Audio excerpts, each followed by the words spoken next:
Hey, everybody. How are you? How is everybody who's out there?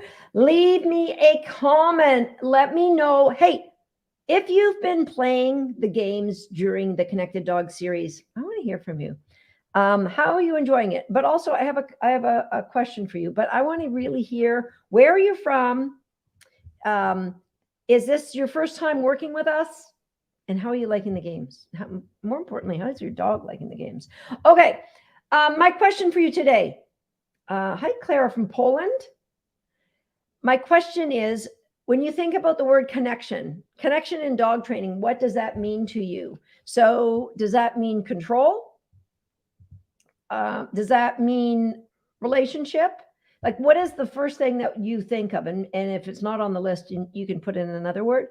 Does that mean tethering, like always having something connected to your dog? A leash, a long line? Does that mean trust? Does that mean freedom? Annapolis. I got trapped in Annapolis one time. Long story. Took a wrong turn, ended on the base. They didn't like that. What does connection mean to you guys? So we have one from relationship. Hi, Nick. Relationship. Hi, garlic bread. You have a handle of garlic bread from Belgium. I'm coming to visit. Just saying. Isn't trust part of relationship? It could be. But there's a lot of relationships where there's broken trust. There's a lot of relationships where there's no trust. Relationship and connection, creating a bond for better owner through trust. Wow, you brought them all together right there, Victoria. Victoria, BC, hello. So a lot of relationship. What does connection mean to you with your dog? We are not white noise to each other. Ooh, that's beautiful, Clara. I like that. Angie McKelvey with a good answer. Connection means alignment. Trust, choices, Pascali says. Trust, relationship, trust, and freedom. So Kelly's taking 3 of them. Yes. You are in there, obviously, in a question like this, when I'm asking you, what does it mean to you? There is no wrong answer. It's what does it mean to you where you're at your stage of ownership with it. I hate the word ownership. At the stage of living and loving a dog, where are you at? Jamie says, clear communication and understanding of each other's needs. We're a team, Donna says. Coming from Warrnambool, Australia. That's very late. That's dark o'clock for you, Donna. So you're going to be reinforced for being here on dark o'clock. I'm going to tell you how. Trust and teamwork. Some great answers here. Some great answers. So I don't know if I can. Oh, there we go. Taking that down. Thank you for those. I love when you guys go off the rails and give me an answer that I didn't even think of. So brilliant. That's brilliant. And so today, before we begin, I had an idea. Well, it wasn't really my idea. It was a comment I read on our last live, and it sparked this idea in me. So at the beginning of every live presentation, we do a prize for a share. Today, we're giving away a prize. It looks like this, but it's better. So the good folks at For My Murals are going to send you a tug toy if you win the prize today. And it has the little raspberry ball at the end, which is my fave. This is one of their toys. For My Murals has so many toys. So I'm going to give that away. Here's what we're going to do. And I'm also giving away a Be Kind sticker. So what you do is you share this live on any page in your social media. It could be Facebook or Instagram or YouTube, TikTok. Hey, all you YouTube people. It could be anywhere. And what you're going to do is you're going to say Susan's live, or this is all about dog training, answer questions, whatever you want to say. Come watch the live. And typically what we do is I give away a prize at the end of the live, and I will. But today's prize is going to be the Be Kind sticker, and the Tug toy we'll give away in the next live, which is happening on Friday. And here's why I decided to do it this way, because as somebody noted, if I give it away at the end of this live, it's dark o'clock for a lot of people around the world. This gives everybody who's watching the replay a chance to win one of my favorite Tug toys from For My Merles. So I like the ones with a little raspberry on the end. Those are the ones I mostly use for my dogs. That's the one I asked them to send out to everybody. So that's what you're getting. All right. So share this. And if you're live here, you can win 2 prizes, right? So you get a chance. So once you've shared it, you've got to come back to the video on Facebook or in YouTube, because my team's checking them all, and write in the comments shared, and tell us where. Shared Facebook, shared YouTube, shared Instagram, shared TikTok. And then my team can go and follow up and see it on your page if you're one of the lucky winners, and it's a random draw sort of deal. Okay, does that make sense to everybody? Hearts for we're going to do the toy on the replay. Yeah, right. Okay. And yes, there's still going to be a gem prize at the end of today. I'm going to tell you why. So I'm going to tell you what the prize is at the end. And so you're listening to this live, listening to see if I answer the question you put in, but also listening for gems, listening for things that make you go, oh, that was good. Yeah, that makes sense. Okay. I'm going to have a little sip of water. I have been talking most of the day, which is not unusual for me, but I was doing videos today. So lots of talking. Okay, another thing on my notes. We had a lot of really good dog training questions for this live. A lot of them that were unrelated to the games. So the questions we're going to be answering today are about the games that are in the Connected Dog.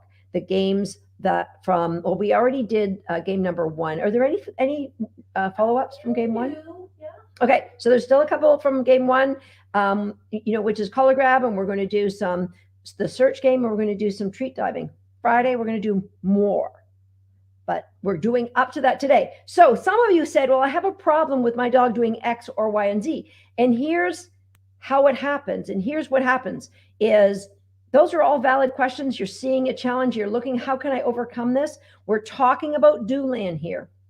And so what we have to do is create a level of connection, right? If you remember, I talked about our 5C pyramid. I'm going to find you a nice little graphic for the 5C pyramid, where we're working on the games that create a better connection. And so I asked you right off the bat, how many of you are seeing a better connection after playing one game? So if you were to go and evaluate, remember we asked you to go and evaluate before the dogs, your level of connection before you started the Connected Dog series, and then after collar grab, and then after the search game. So we've done 3 games. Have you seen a different level of connection with your dogs? Just leave me a comment, and you could just say yes, no, amazing, I can't believe it.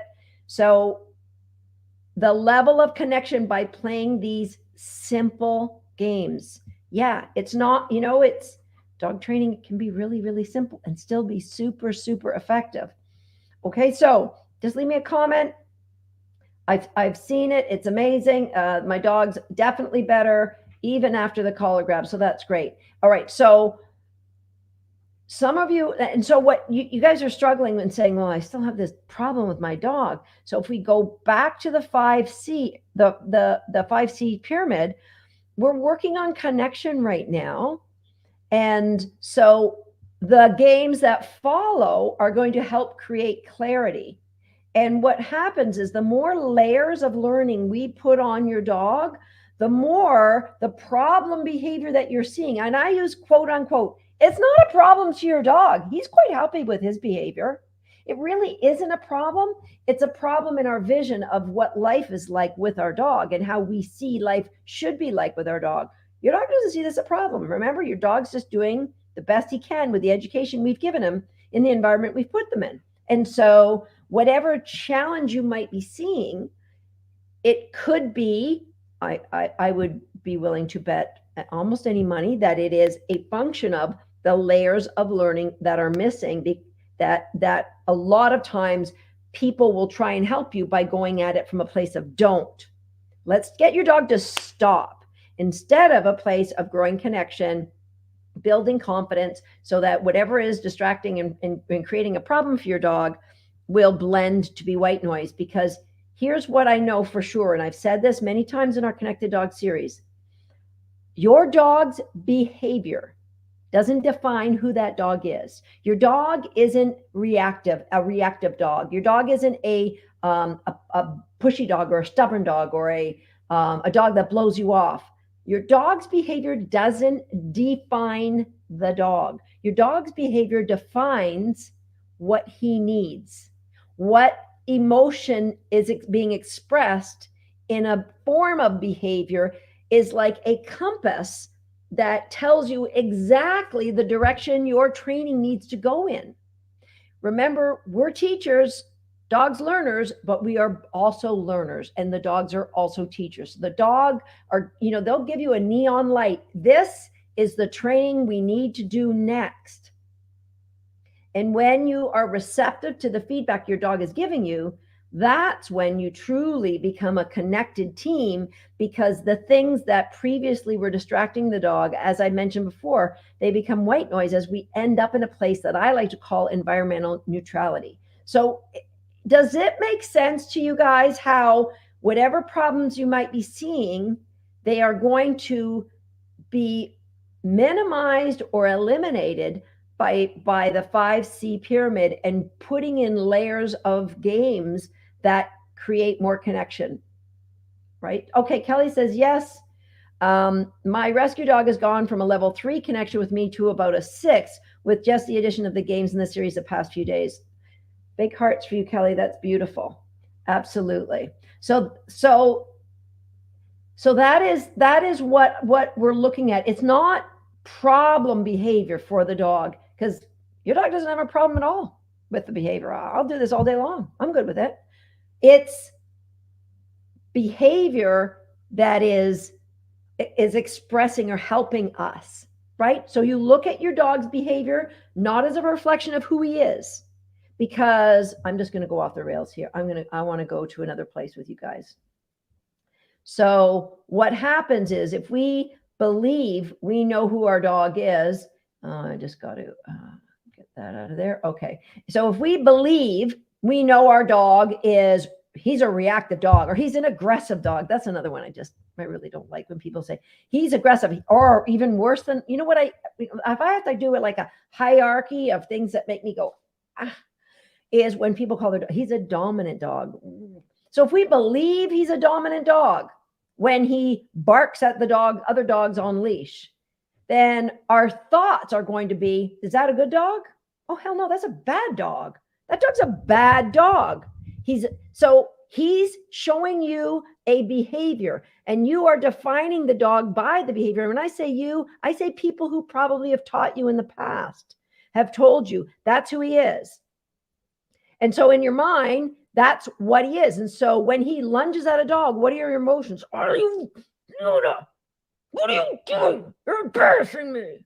And the emotions directed at the dog, are they love, compassion, understanding, I can help you? Or are they, you SOB, why are you embarrassing me like this?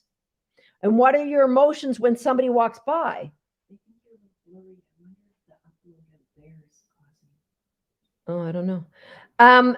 What about what are you feeling about yourself? Are you a little ashamed? There's no way. I'm giving you a heart. If you've ever been in this situation and somebody's made you to feel ashamed at your dog's behavior, that is not, you brush that stuff off right now. That is not on you. That is 100% on them. Okay. And so what happens is, you feel this emotion, you're triggered at your dog. And what is the action you take? You probably correct your dog. You probably tell them no. You'd probably tell them that they're bad. And then where does that lead you? That leads you to a dog who maybe turns into this ticking time bomb and is a little bit afraid of you. And then does it change anything about what happens the next time you go for a walk? You're stuck in this cycle all the time. if we just changed our beliefs and said, my dog's behavior does not define my dog, it defines the direction I need to take my training. Then when he lunges at another dog, you go, oh, my bad, buddy. I am so sorry. What am I doing on the sidewalk? I didn't see that dog coming up behind me. You know what? Let's get out of Dodge. I'm going to get way off the sidewalk. I'm going to distract you. I'm going to, give you a hand touch cookie. And then I'm going to go home. I'm going to look at a training plan. I'm going to look at a new place we can exercise you. I'm going to maybe rent a little sniff spot so I can take you out. Your thoughts about your dog is, oh, you're doing your best you can. And I'm sorry I let you down, but I'm going to do better for you. And now you're going to take actions that are proactive that will help lead your dog to a better place. When we look at our dog's behaviors just as indications rather than a definition of who the dog is, we change. Everything changes for us. Can you guys see that? I kind of went kind of fast, but does it, like, give me a hells yeah in the comments if that makes sense to you. If you can see that there is a way out for you now with whatever behavior. I use reactivity or aggression or dominance, whatever it is, there's a way out. There's absolutely a way out for you. Okay. Yeah. So I got a hells yeah. Perfect. Heck yeah. Right. What is what was Brandon's Hexter? Couldn't remember. Perfectly said. Okay, great. I'm glad you guys followed that along. That was a complete side road that I took you on, and I am going to get to your questions right now. But yeah, I just when I was talking about my story, I thought, oh wait, I gotta go here. Okay, let's jump into the questions. Okay, so here we go with our question. Number 1 from Jennifer: is the word connected measured by the dog's compliance to the games? So not at all.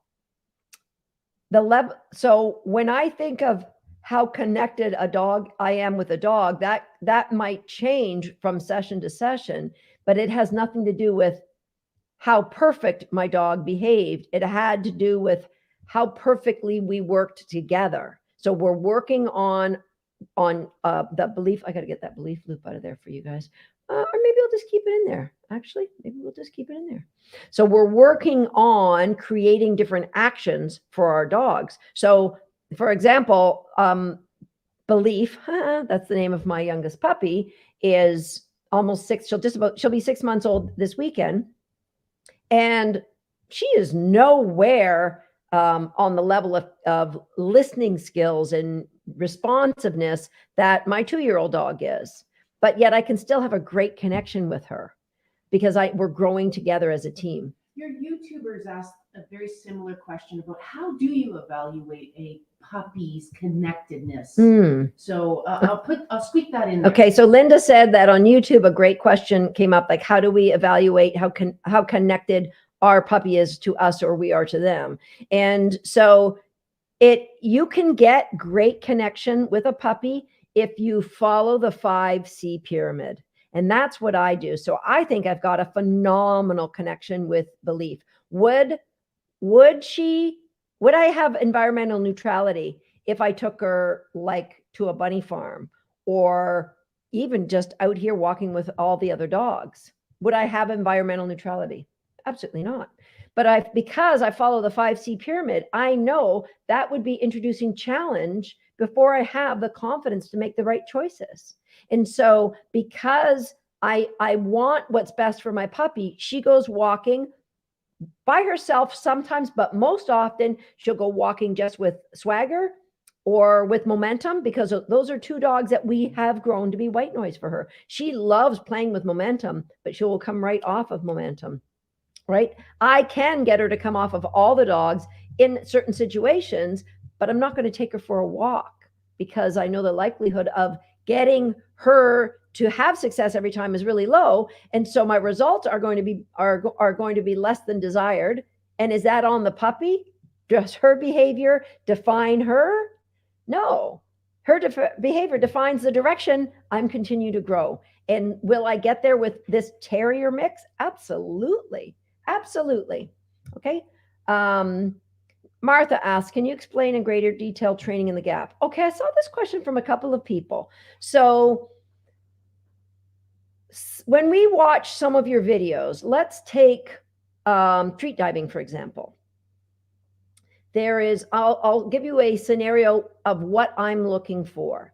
That you grab the collar, you say search, there's a moment. It could be a half a second, it could be a second. So it looks like here, this is my dog. And I grab the collar, I say search, then I toss the cookie, and I hold this hand to help my dog see where the cookie has landed. And then I let go of the collar. Okay, so boom, search, boom, boom. What I often see is this, search, so that the collar is touched and it's let go, and then the word and the action all happens with no guidance of a hand directing, right? So there is no gap. There is no gap. And then your dog gets the cookie and you want to run back and maybe do a collar grab across the room. So as the dog's getting the cookie, you're saying, attaboy, attaboy, attaboy, come on, come on, come on, come on. Yeah, yeah, yeah, good boy, good boy, good boy, good boy. And then you grab him and give him another cookie. So what it looks like when there is a gap is boom, and then search, half a second, boom. Or as I told, if you watched the video of the Connected Plus group, which by the way, if you want to join the Connected Plus, today is your last day to join. So it's this, and I said you could do search, put your hand down, don't throw the cookie, and then toss it. Somebody picked up that I did that with belief. I think it was in video 2. And why I did that is because, no, it wasn't belief. It was the little Karen puppy Ryder. And when I grabbed Ryder's collar, he immediately looked at me. And so I put my hand down, and then Ryder took his gaze away from me and looked down, and then I tossed the cookie. See, I created a gap for myself so the learning could happen.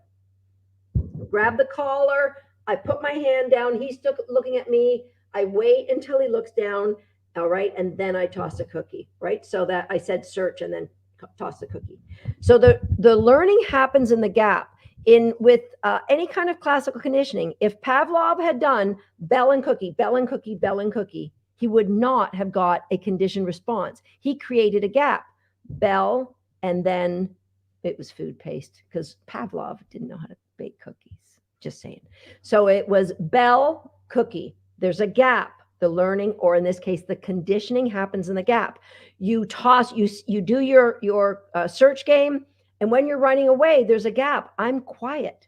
When I see that the puppy has made the choice to come to visit me, then I go, yeah, good choice. I wait for the choice, because there's a gap between, will I do what she wants, or will I keep sniffing for more cookies? I wait for the gap. The gap is a choice. I reinforce the choice by then turning on my praise, rather than attaboying the puppy the whole way through. That's a very long explanation of the gap. We could be here for days to get through all these questions if I take that long on everyone. How much practice should you do before introducing the next game? So, Kimberly, the games have been woven into the fabric of your day, right? I did that up front by making sure you took some daily habits you already had. Wordle, brushing your teeth, making a cup of coffee. So you're playing these games there. And so because of that, as soon as you've played a few rounds, remember I said conditioning happens in 15 to 25 repetitions of correct mechanics where you have created a gap. That's when we create conditioning, so that you can then go on and start conditioning the next game. So you don't have to like play one for forever. So I would add it the next day. Clara on YouTube just wants to know, a bit abstract, but and then do you go on to more spontaneity, or is it always this structured? As I mentioned previously, that the games, I mean, I guess I would have to see, what does spontaneity mean to you, right? So the games, do I play collar grab any different with my dogs, my own dogs? No, never. Linda, do you? Nope. Do I do search differently? Yep. So search will, because there are more layers that we will add to, we've actually already added a couple. But when you want to say, can we get more abstract with the game, you're asking Tiger Woods if you can use your hockey stick to putt today. And depending on what that means to you, and that's why I would just, if you are in Homeschool the Dog or Recolors, then that would be a question you would ask there. Here's how, like, we have a lot of students who have, I'm doing this from my motorized scooter. So here's what I was thinking of doing. Do you see how that would work? And we would say, you know what? We see that this could be a problem, but here's how I think this could help. Give that a go and come on back and tell us how it worked. But you have your training planned, and then in the middle of the day, you might grab a call or give a cookie. Oh, yeah, that spontaneity happens. All right, absolutely. So that I'll call or grab like tons during the day. So it's not like, okay, I've got my training is in my little journal of when I'm going to do it. But if I'm out for a walk and I Goober Tater makes me laugh, I call him over and I'll do a color grab that wasn't in my schedule. Yes, training can happen spontaneously, 100%, absolutely. But the games don't spontaneously erupt into a different version of them. So maybe I misunderstood. So there, another long answer to a question. Will I be using treats all the time in training? You will always be reinforcing your dog. Yes, because that's how relationships work. Have you ever had a relationship that drifted apart, that you just aren't in the same place anymore? It drifted apart because you stopped reinforcing each other. Reinforcement, I'm not going to go into the long discussion of the forms of reinforcement between people. It could be something like a smile. It could be something like just a little, rub on the shoulder. Relationships fell apart when there is no more reinforcement. And sadly, what replaces the reinforcement that previously was there is nagging, blame, judgment. So with our dogs, and just like with people, like I remember the first date I went on with my late husband, he took me to this really nice restaurant. There's reinforcement number one. Yes, I do love food. But then the reinforcement takes different forms, like catching an eye across a crowded, family gathering and just making me laugh. Like, reinforcement changes for our dogs. At first, we have to have cash. And the cash is in the form, the currency the dog knows is food. And then the currency changes to a toy. And then the currency changes to something that represents a toy may or may not happen. For my dogs, they walk around the field. If I call them into reinforcement zone, which is just walk beside me, they know there's a chance that they're going to earn the reinforcement of going to run again. Sometimes I'll just call them beside me because we're cooling down and then we're going in the house. So I don't have food on me when I walk around the field, unless I'm walking with Tater, because I'm always training him to do something. So when I'm just going for a walk with my dogs, the reinforcement might be weave between my legs and then go. So Rhonda, I hope I'm making it really, really clear. There's the base of giving cookies. That's one form of reinforcement. But all of these games take on the value of the reinforcement. And then they like playing games with you. And then the value of the game goes into you. And then we can put the value, for example, if I asked any one of my dogs, including my puppy, to go in a crate, they would fly in. I wouldn't have to reinforce them for that.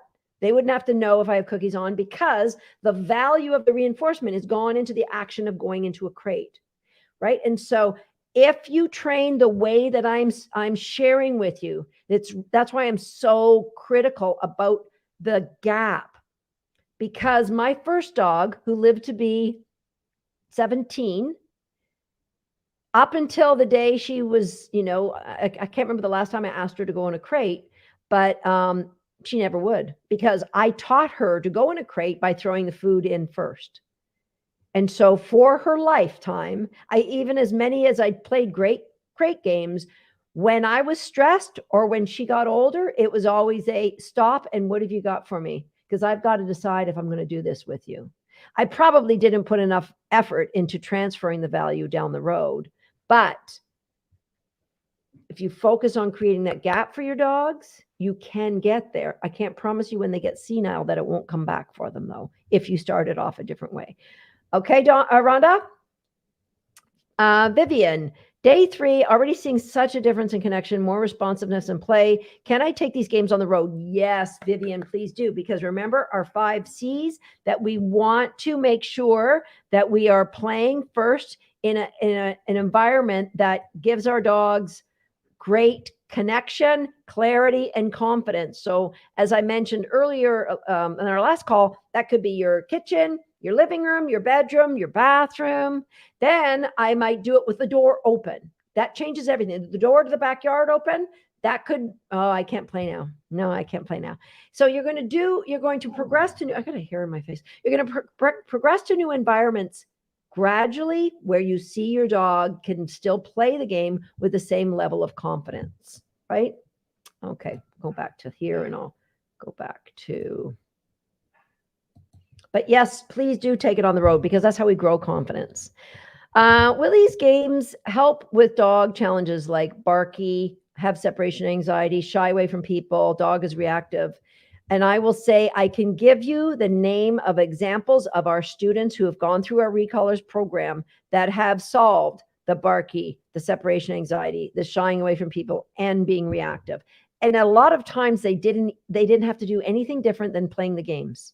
So just playing the games. But my goal for the students going through the program is that you learn to create your own gaps. You learn, we coach you all the way through, but my best win is when I can see you taking and creating your own game. For example, we have a student who now is doing field gun work with her dogs, playing games. I don't do field gun work. I don't, my border collies might like it. I don't know, but tater salad, probably not so much.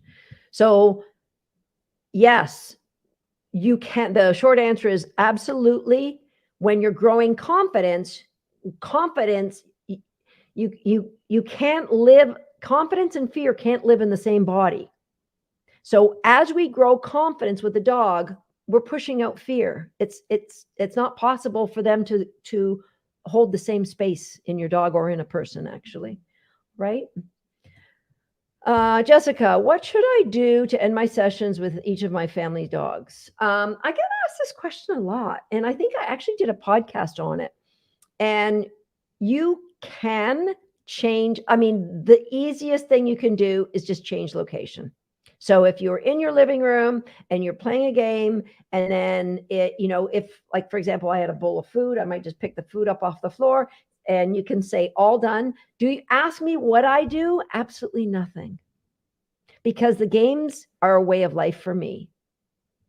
So I might play a game and then I just move on to the next thing. You can, I have no problem if you start building in the word all done so that it's super clear to your dog, I am not interacting with you. I honestly don't. Now, when they're puppies, how does the game end? It ends with me putting them in the crate or in an X pen, throwing a handful of cookies scattered around in the crate or the X pen for them to sniffle on. Possibly I might put a topple in there or a bone. And like for a puppy like Belief, it's just I throw a few cookies in there and that's it. And she's in the big X pen in the kitchen enjoying life. So probably that's why I don't do any more, like anything more formal. Like I don't have any trumpeting or red flags coming down saying the end, because it's kind of been built in with my dogs as they've lived their life with us. So whether they were a puppy that came to me and learned this routine, or they were a rescue dog that came to me and they learned the routine, they just learn the routine of this is playing and this isn't, but it's just part of being in the family and living with me. Okay, so our next questions are about search. Is the gap the time between the toss and the release, or between the word and the release? Great question, Penny Joe. So the gap is between the time when the dog knows the game has begun. And when would that be? I'm going to test you guys. When does the dog know game has begun? Put it in the comments. When does the dog know? I'm going to give you the end of it is when the dog gets their cookie, because nothing else, once the dog sees or tastes, grabs, I mean, it probably happens pretty quickly between when they see it and when they eat it. As soon as they see it, the gap is closed. It's done. We're over. All right. So the gap begins. Yeah, the gap could be when you grab the collar, because that's the initiation of the game. In this case, if we were doing collar grab, yes, it would be grab the, or we're doing the search, it would be grabbing the collar, saying the word search. Either one of those starts the initiation of the game, right? So the true gap is between the word search and them spotting the food. There's that gap, which is why it's so important. Now, I don't think you'd ever do grab the collar and say search, because the word search is an action that means go look for food on the floor. And we want to hold the collar to get them focused in the area we want them to. Okay. All right. That was a really good question, by the way, Penny Jo. I use the word find it since she's familiar with find it. Should I stick with this word, power word, or change it to search? I don't want to confuse her. So Catherine, I know a lot of our recallers have used the word find it for cookies in the corner. What does find it mean? If it means run out, grab the cookie I gave you and come back, that's great. Somebody on our call for our plus call yesterday said, I use search for, was it search that she used? I can't remember, or find it. Get it.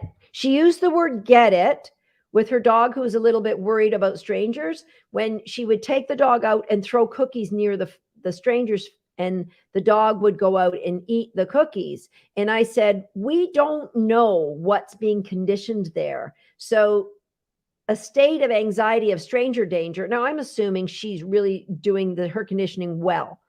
I'm not talking about that person, but there is a possibility somebody else may be conditioning. When you hear the word get it, stranger danger alarms should go off in your head, right? Because I'm worried about people, and the word get it means I'm going to have to cautiously go out and try and grab food around the people.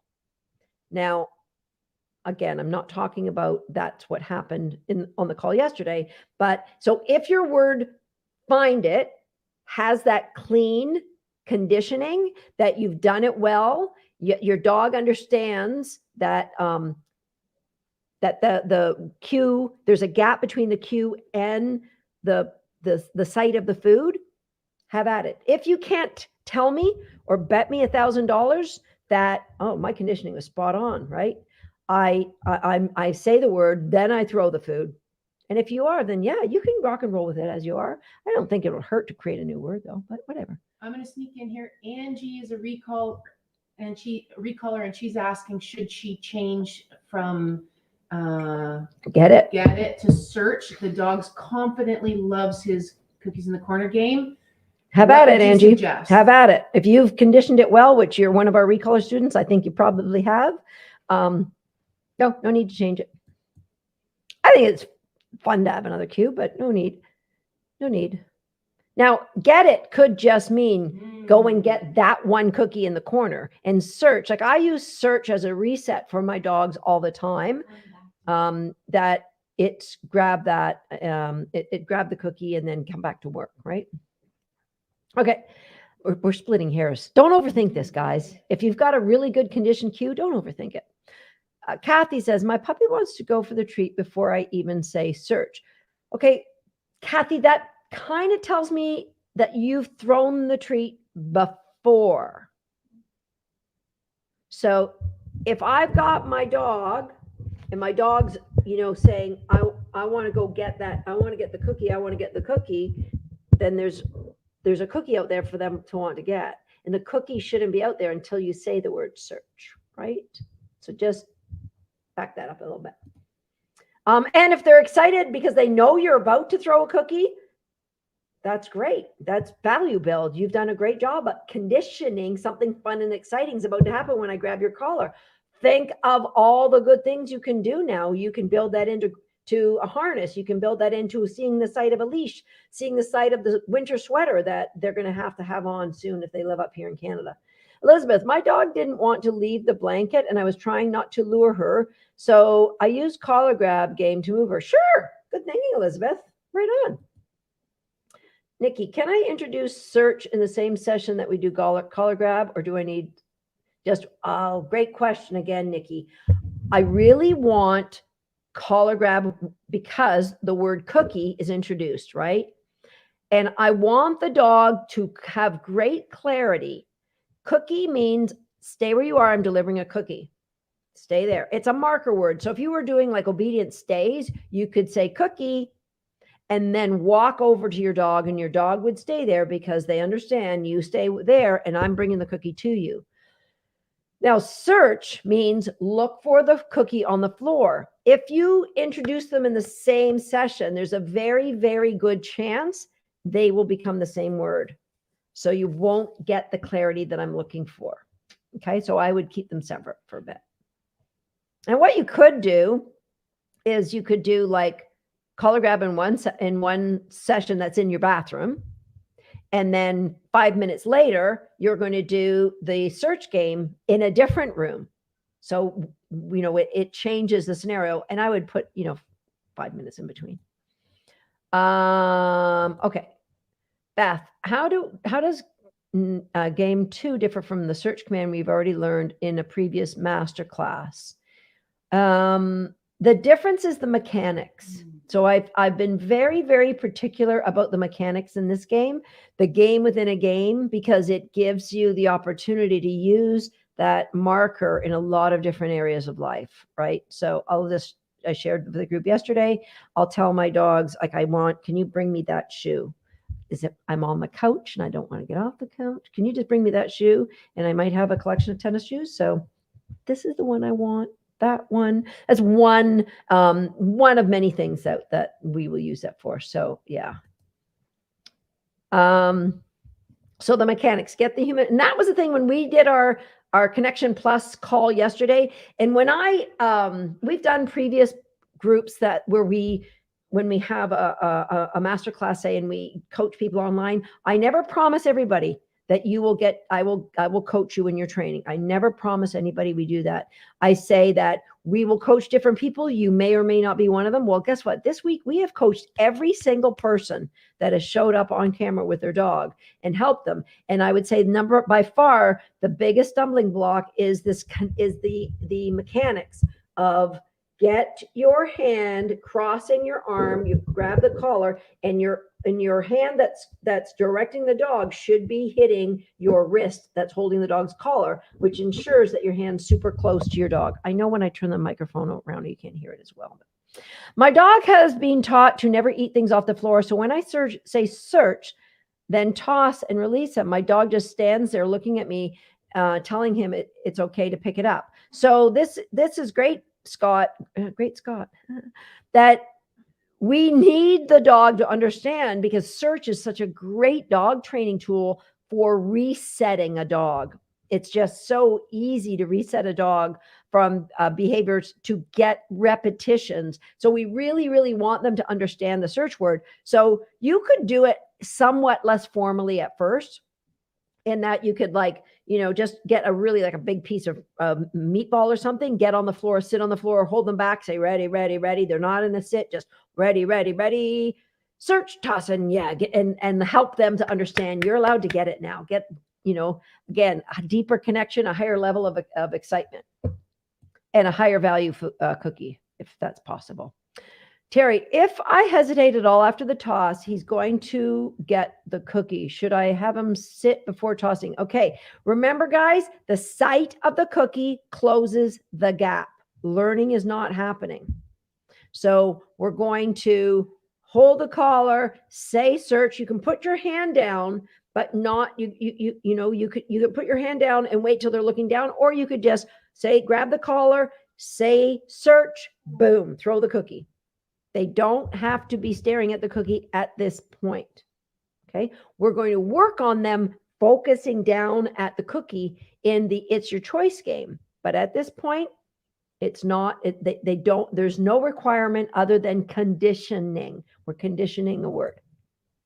Mark asks, please comment about holding the leash, breaking the heel position or front position. My dog wants to be in these two positions each time.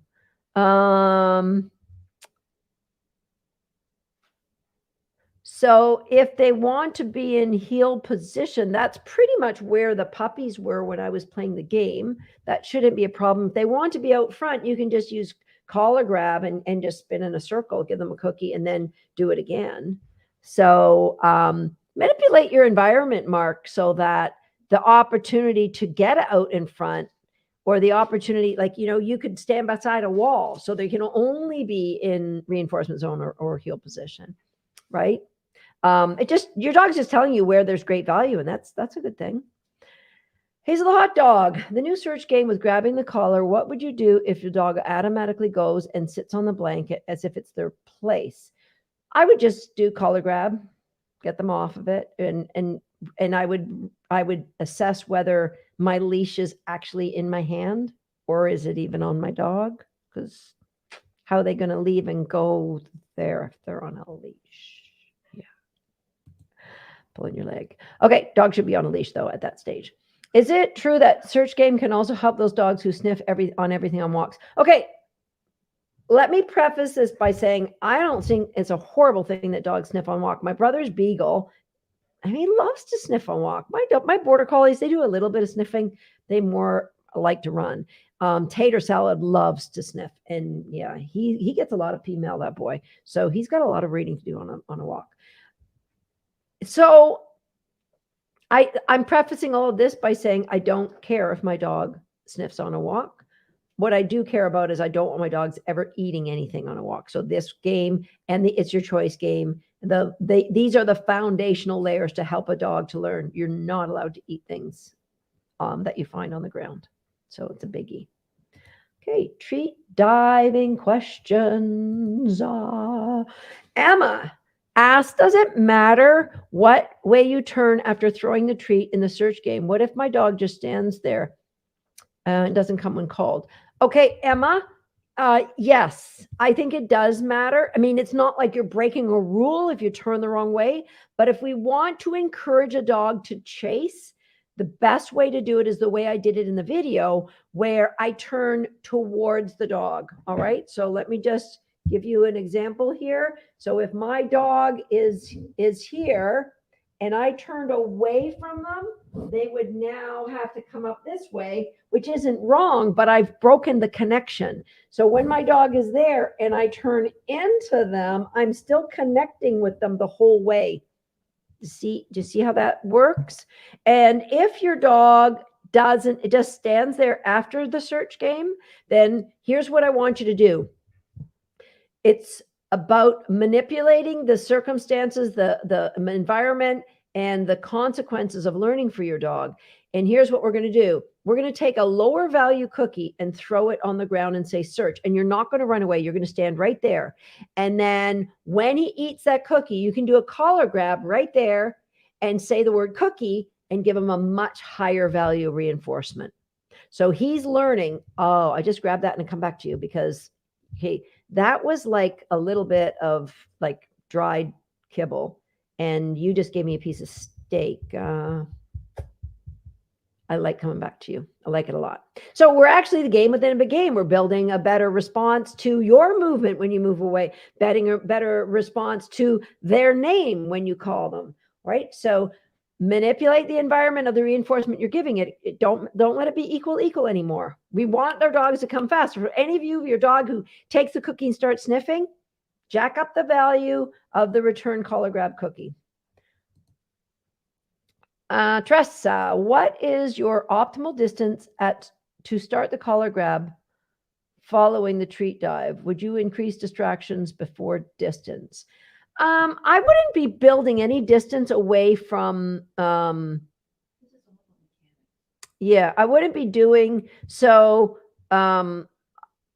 There's no distance really. I would increase just distractions, because the collar grab, I guess there's distance away from the dog when you're going to go to them and grab their collar and then feed them. That's one. If we're talking about treat diving, where we're going to grab the collar, say search, and then move away, well, the dog should be able to grab and catch that distance pretty darn quick, right? And so for me, in either of those games, I wouldn't add distance very fast. I would, or I mean, really, you don't really need to add much distance for the treat diving at all. Sheila, why is it important in the search game to reach across your body for the collar and toss the dog from your arm? It's awkward. Is there a reason? Yeah. So I have touched on that a little bit, Sheila. But if I grab the collar here and toss with this hand, then what's going to happen is there's a good chance of the dog missing it. Oh, Susan, I'm going to just toss the cookie right in front of my dog's face. When does the gap close? As soon as that dog sees the cookie, it closes. So you've said search, and the dog could be looking anywhere. So every part of the mechanics of every game I've played, there's an intention behind it. So this, as awkward as it seems right now, you practice with your microphone at home, and it's going to become really quick for you. My wrist of the top hand is going over like the thumb of the bottom hand, which means I'm really, really close to my dog's head, which means I'm creating a pointer, like this is where the cookie's going to lie, right? And if you've ever thrown, like if you throw cookies to a dog that can't catch, where do they start looking? They look where it lands. When you guide your dog, this is where the cookie's going to land. You're going to get, as soon as you grab the collar and you're about to play, they're going to go, yeah, this is it. I got it. Yeah, we're going to play this game. This is good. All right. Now, when I do this, I'm telling my dog we're going to look down. If I grab like this, what would I want my dog to do then? Do I want them to look down? So it's very clear. In this scenario, look away from me. But when I'm doing just regular collar grab, you can connect with me, buddy. I don't want you looking all over outer space and what else is out there. Okay, so there's a lot of little elements into everything I do, and I could probably spend an hour explaining the mechanics of every single game that even just in the games that we're presenting here in the Connected Dog. Or you could say, and I'm not busting your chops for asking the question, Sheila, but I'm encouraging you all to trust in the 30 years of me not playing these games for 30 years. I've been evolving the games for 30 years. There's a big, big difference. So we have recallers on here saying, well, why are we doing it this way? Because not much stays the same for me. I see how we can create more excellence and mitigate problems that people are having with their dogs just by tweaking mechanics for people. Okay, Isabel, being a recaller student, I take for granted that my pup knows search. Should I integrate the arm action to the game to make sure it works? I would do it for sure, Isabel, for the reasons that I just said. It creates a lot of other bonuses for you. And it isn't too dissimilar to cookies in the corner mechanics. It should be identical, really. Is there a specific reason you use a blanket? Does the blanket work into further training sessions? Oh, cue the dramatic music. No. Foreshadowing. There's always a reason for everything I do. And before the series is over, I promise that you will know the reason for the blanket. Don't skip that corner now. Christina, how would I be playing these games when I have two dogs? The youngster keeps trying to budge in front of mom and trying to take the spotlight. Okay, so Christina, I was really, maybe it was just in one of our last Q&A sessions, but it's super important that you not have more than one dog out at a time. And if you're going to play this with your cat, super important that the dog and cat are separated from each other when you play it. So separated could be giving them a bone and having them to chillax in a different room. It could be putting them in, just asking them to hop it up on the couch. That's what I always did. When I first started out with these games back in the late 80s, I would have early 90s, I'd just have my dogs all jump on the couch, and then I would give them reinforcement for staying on the couch while I played the games with the other dogs. You do not want more than one dog out, because guess what? The dog who is roaming around is learning the word cookie is meaningless. They'll figure it out eventually that, oh, yeah, when you say it to me, oh, it means something. Making conditioning a lot harder for yourself. So, and since the games, my dog pesters me to play with her, dropping a toy by me, barking for attention. I've started taking the toy away if she barks. Is this the right approach? First of all, Anne, I want you to reach up to the sky, reach down, pat yourself on the back. You, girl, have been conditioning games properly. And what you're seeing there, what you're describing is a deeper connection. Now, the deeper connection is going to come with a little bit of baggage, in that the dog says, is it game time now? I want game time. And we just have to help them understand this isn't game time.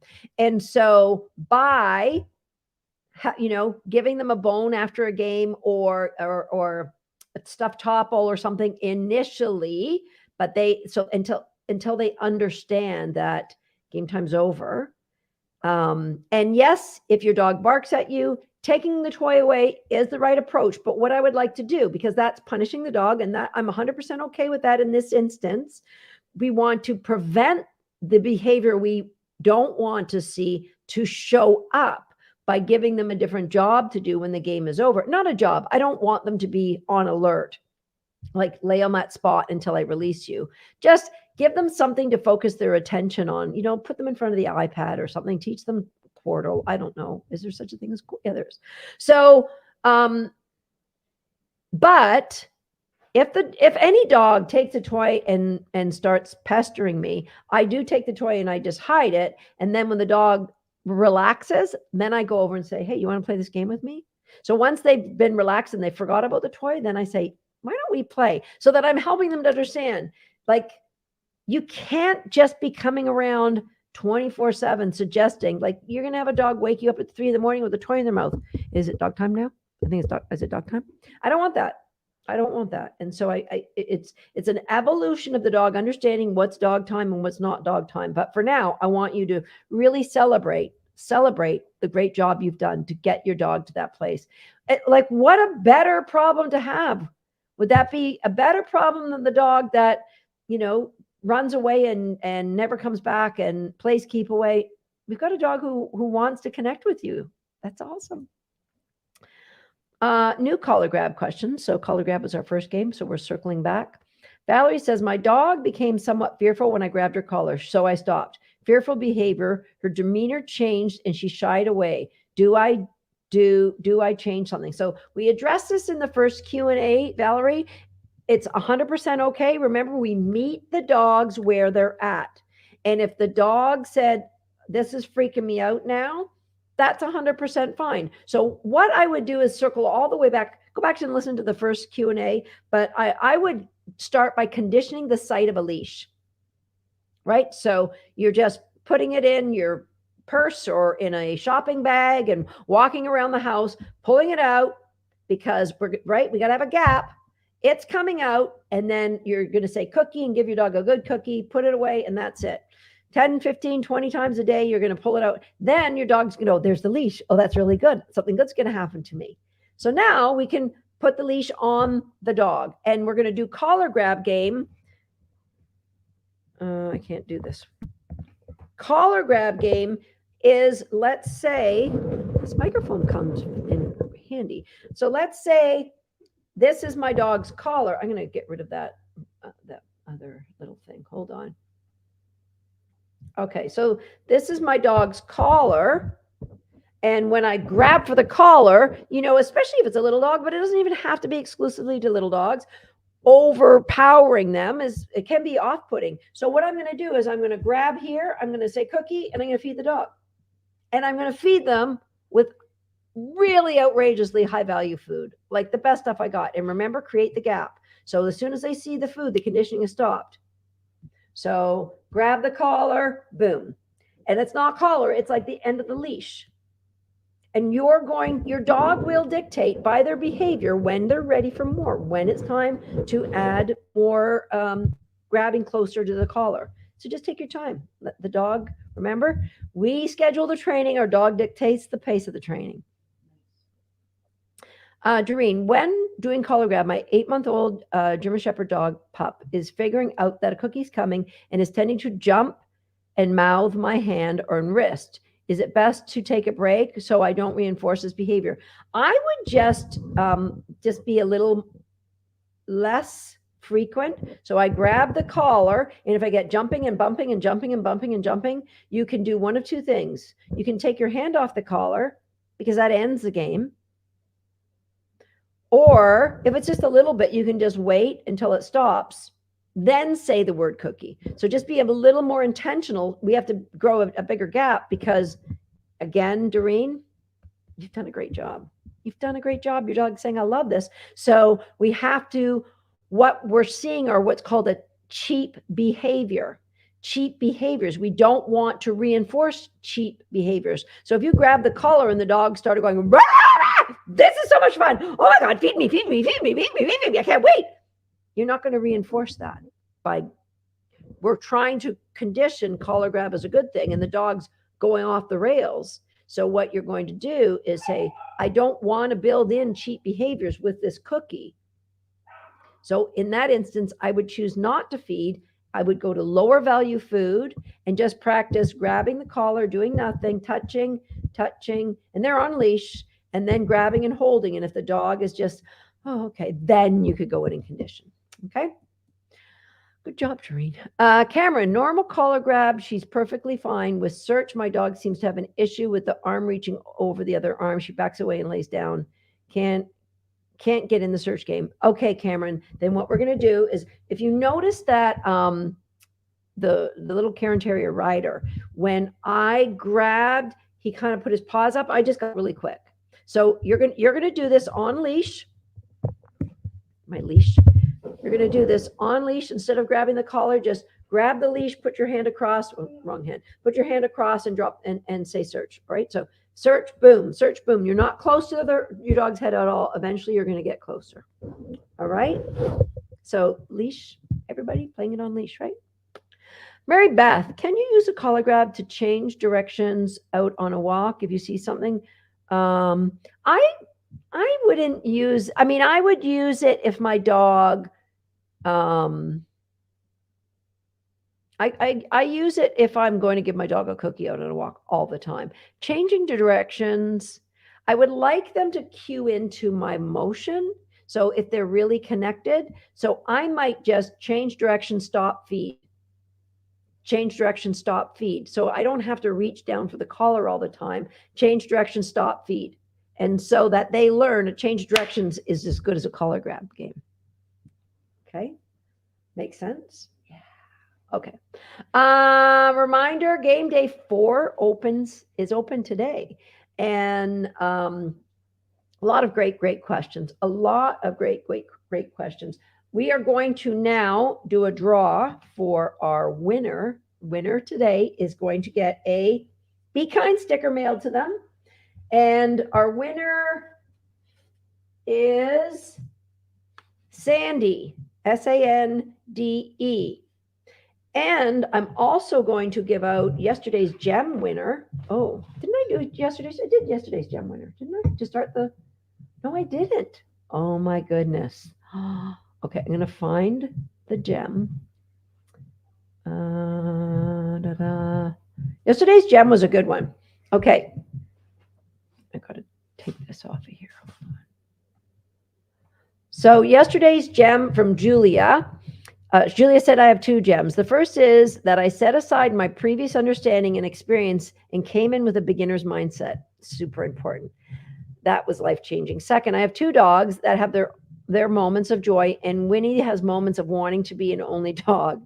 I have been struggling with bringing them together, and I find harmony in working with both girls. I am starting by introducing each game individually and then bringing them together. They are actually taking turns. Wow. We are so happy to be here. So Julia, you win I'm not going to say, I think it was a Propel, but I'm not sure. I think it's an awesome prize. Tomorrow, we're going to go. So right now, if you would like to win for our on Friday, what I'll be giving away on Friday is a from Blue 9 a harness. So it'll be the size of harness that fits you. And I just get that off of there. Hold on. So go to our Facebook page and there'll be a post, there'll be a picture there for gems, and write in what were your takeaways. Why do I love for the world to hear the good dog training, the common sense dog training. I love for the world to see that training this way, it makes sense and your dogs are loving it. So by sharing your gems, you're sharing your knowledge of what you learned with everybody that missed this call, with everybody who might just scroll through Facebook, right? If we can have one dog have a better life, let's do it. Okay, guys, Friday we'll be back, but I really encourage you to watch the Connected Plus coaching calls where I coached people through some of these mechanics. I think it'll be really eye-opening for you. There should be 2 of them up there now. If you go to the Learning Zone, there'll be 2 of those calls. And if you are thinking you might want a chance to be coached by myself and Linda, then we do have 1, 2, I believe 2 more calls. So join us. Okay. We'll see you. Make sure you're watching the games, rewatch them. The series is only open until Sunday. I don't know the date. Not this Sunday. Following, yes, this Sunday coming up at midnight. So these videos are all going away on the Sunday, the 24th, the 23rd at midnight. Okay. Okay. See you guys.